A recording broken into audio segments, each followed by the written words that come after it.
সিনেমার ভাষায় high angle shot একসময় ব্যবহৃত হতো চরিত্রের অসহায়ত্ব বা মানসিক চাপ বোঝাতে, কিন্তু বর্তমানে বিনোদন জগতে এই শটটি হয়ে দাঁড়িয়েছে নারী তারকাদের অস্বস্তির অন্যতম কারণ। একদল তথাকথিত কন্টেন্ট ক্রিয়েটরের টপ অ্যাঙ্গেল ভিডিওর বিকৃত চর্চায় বিপন্ন হচ্ছে শিল্পীদের ব্যক্তিগত গোপনীয়তা। শুধু শোবিজ নয়, অ্যাক্টিভিস্ট ও নারী নেত্রীরাও এর ভুক্তভোগী হচ্ছেন। ভিউ বাণিজ্যের এই অসুস্থ প্রতিযোগিতা থেকে মুক্তির উপায় কি? বিস্তারিত মানিক শিকদারের বিশেষ রিপোর্টে।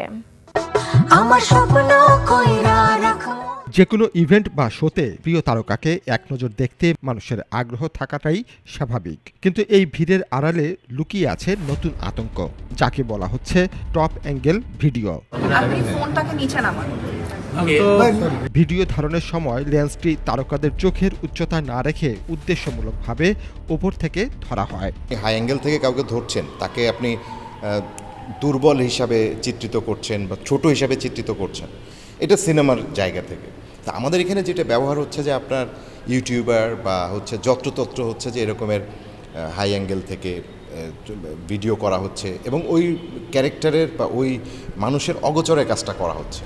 শুধু শোবিজ অঙ্গনের সেলিব্রিটি নয়, মেলায় ঘুরতে যাওয়া সাধারণ দর্শনার্থী বা রাজপথে আন্দোলনের নেত্রী, সব নারীরাই এই অপচর্চার শিকার।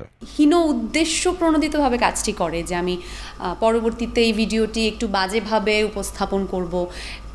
প্রথমত এই চিন্তাটাই তো খুব বাজে, এটি তো একটা সাংবাদিকতার চিন্তা হতে পারে না। একসময় বিনোদন সাংবাদিকতা ছিল সুস্থ বিনোদনের মাধ্যম, কিন্তু ইন্টারনেটের যুগে এখন যার হাতে মোবাইল তিনি বনে গেছেন সাংবাদিক।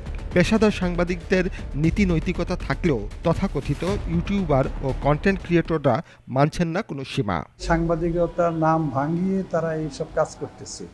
আমরা কখনো যেন তাদেরকে সাংবাদিক না বলি, আমরা তাদেরকে ইউটিউবারই বলবো।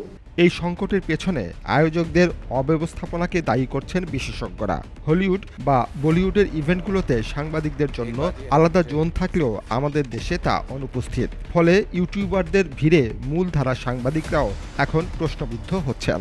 আপনি যখন একজন তারকাকে ইনভাইট করছেন, তার সম্মান সে সেখানে কমফোর্টেবলি থাকবে এবং কমফোর্টেবলি সম্মানের সাথে সেই জায়গাটি থেকে প্রস্থান করবে, এটি নিশ্চিত করার দায়িত্ব আপনার। বিনা দাওয়াতে অনেকে উপস্থিত হয়, সেই জায়গায় তাদের উদ্দেশ্য থাকে যে কোনো ফাঁক ফুকর দিয়ে তার যে হীন স্বার্থ চরিতার্থ করবে এবং টেবিলের উপরে বসে উপরে ক্যামেরা টপ অ্যাঙ্গেলে ধরে যে তার শরীর দেখানো, এইটা এর থেকে ঘৃণিত বিষয় আর নাই।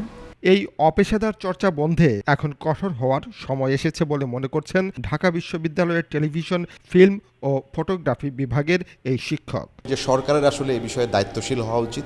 এ ধরনের মিডিয়া মনিটরিংয়ের একটা, বিশেষ করে এই নন কিউরেটেড যে মিডিয়াগুলো লাইক ফেসবুক, ইউটিউব, টিকটক, ব্যাপক মনিটরিংয়ের মধ্য দিয়ে এটাকে আসলে ঠিক করে ফেলা।